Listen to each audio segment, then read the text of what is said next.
We start in Gaza, where the Israeli military has begun a new offensive in the central city of Deir al-Balah.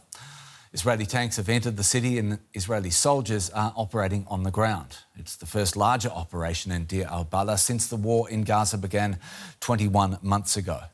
It is widely believed that some of the remaining hostages being held by Hamas could be there. The area is home to thousands of Palestinians who have fled the fighting in the rest of the territory.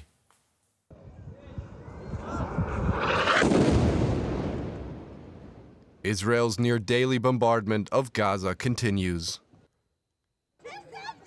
This woman lost her son in one of the strikes.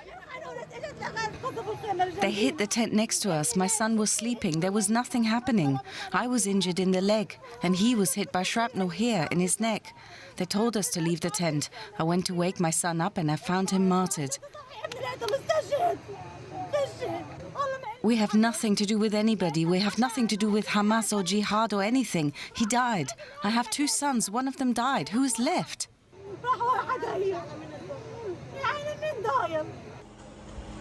And for the first time in 21 months of war, Israeli ground troops are now pushing into Gaza's central city of Deir al-Balah.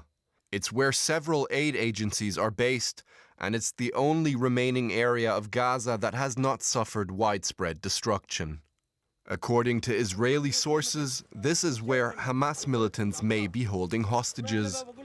Tens of thousands of people from the rest of Gaza sought refuge here until the Israeli army issued evacuation orders on Sunday. We really expected that these massacres would stop, that someone would stand by our side and stop this, but no action was taken.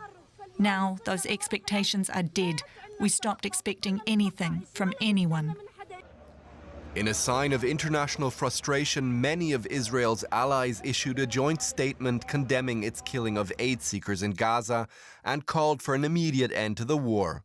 Germany was not among them.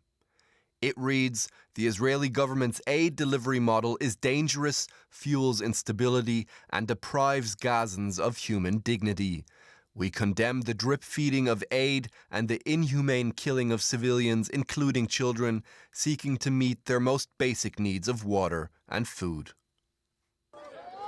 The UN says more than 800 people have been killed while queuing for aid in Gaza since May. Israel has rejected the statement, calling it, quote, disconnected from reality. Aaron David Miller joins me now, a senior fellow at the Carnegie Endowment for International Peace. Good to have you with us. A growing number of Western nations have signed a statement calling for the war in Gaza to end now and criticising Israel's tactics. You have said on X that this is, quote, necessary but not sufficient. What do you think is needed at this point?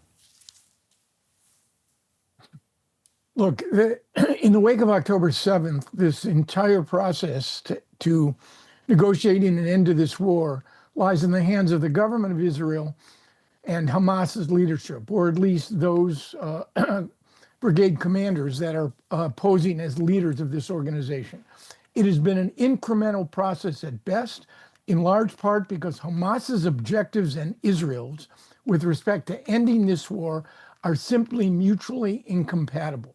That has been the problem all along. And in the interim, the Israelis, frankly, have accomplished most of their military objectives. In my judgment, this is now a political war designed to press Hamas and to create what the Prime Minister believes to be total victory, which would be the expulsion of the senior leadership or whatever remains of the senior leadership, the disarmament of Hamas as a military organization, and some future for 2 million Palestinian citizens in Gaza.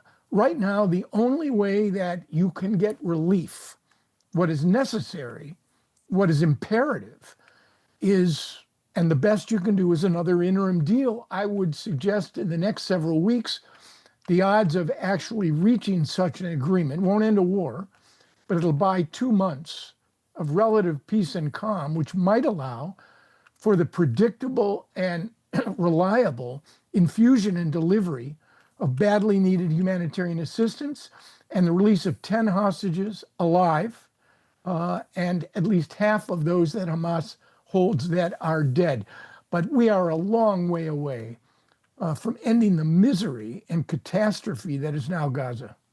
If the US has leverage, what do you think the United States needs to do to push Israel to end the war?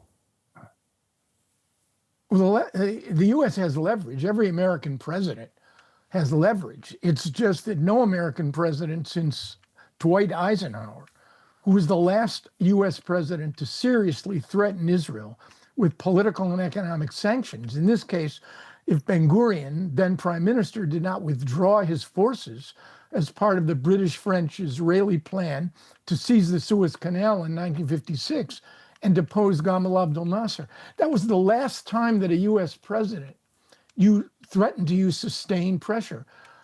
Most presidents don't.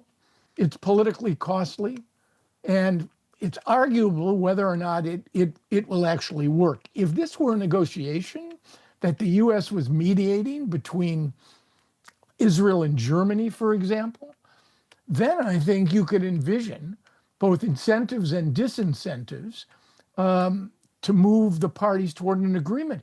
But in this case, you have America's closest ally, whatever the divergence and fundamental division may be in how the U.S. and Israel sees this war, less under Trump, certainly, than under Joe Biden, facing off against an organization that is categorized by American legislation as a foreign terrorist organization that engaged in willful and indiscriminate killing of Israeli civilians, sexual predation, mutilation, and the taking of hostages. In such a negotiation with the U.S. brokering, there's absolutely no way that this administration, and certainly the last, would have fundamentally decided to use leverage against the Israelis in order to produce a better deal for Hamas. That is what makes this situation so very difficult. And we are dealing with an American president, frankly, unlike some of his predecessors, Ronald Reagan, Bill Clinton, Joe Biden, who fundamentally had a emotional stake, a political one as well, in the very idea of Israel, the security of Israel, the people of Israel. This president is a transactional president. If anyone is going to pressure the Israelis, it probably will be Donald Trump. And he's demonstrated in the last 6 months an extraordinary series of actions which marginalized and sidelined the Israeli government, Mr. Netanyahu's government, even as he made them central in the case of Iran, which redounded to Donald Trump's benefit. Aaron David Miller, a senior fellow at the Carnegie Endowment for International Peace. Great to get your input. Thank you. And thanks so much for having me. And we can now speak to Alexandra Saieh. She's the head of humanitarian policy and advocacy at Save the Children International and joins us tonight from Washington, D.C. Alexandra, good to have you on the show again. Israel has started this offensive in Deir al-Balah now. It's also a hub for humanitarian aid organizations, including yours, including Save the Children. What are your colleagues on the ground telling you about the situation? Thank you for having me. Our colleagues are scared. They're worried. There is no safe place in Gaza. So even if they were to flee, there is nowhere to flee to. We have offices in Deir al-Balah. We have a clinic there. Many other organizations also have premises in Deir al-Balah. And this ground offensive threatens to cut off any remaining lifeline that the population in Gaza has. There is almost no food available to the people of Gaza. The food that is entering through the Gaza Humanitarian Foundation is not accessible to the majority of the population. People are having to trek miles and face gunfire just to obtain food parcels to feed their families. I mean, the stories that we're hearing from Gaza today are absolutely harrowing. We're hearing of people collapsing on the street because they don't have enough to eat. Children tell us that they want to go to heaven because they hear that in heaven there's food. And now aid workers themselves are suffering from malnutrition because they don't have enough to eat, just like the rest of the population. That's how bad things are in Gaza today. Yeah, it's a devastating picture you're painting there. The Israeli military, the IDF, says that they maintain contact with international aid organizations in order to facilitate evacuations in Deir al-Balah. Is that happening with Save the Children as far as you're concerned? Not that I'm aware of, and we have not been able to get any supplies into Gaza since the beginning of the year, since February of this year. So the situation and our ability to provide assistance is diminishing because of the constant Israeli government bombardment and because of the siege. What we need to see is the siege lifted. We need to see the resumption of the UN-led response. We need to see unfettered access, and we need to see an end to the violence. I mean, it's just horrifying that we've hit a milestone in Gaza where it is now routine for people to be shot dead while waiting for food. And that's what we've seen over the last few days in Gaza. Just today, 25 Western nations published a statement asking for an end to the war, for an immediate ceasefire. What's your reaction to that? Do you think it will make a difference? What we need now is more than statements. We need action. It's been 20 months of this, 20 months where every single day a classroom full of children is killed. It's unacceptable. So now is the time where we actually need not just words, but actions to secure a ceasefire, to lift the siege, to get unfettered humanitarian access and end this horrifying nightmare. Alexandra Saieh from Save the Children International, thanks so much. Thank you for having me.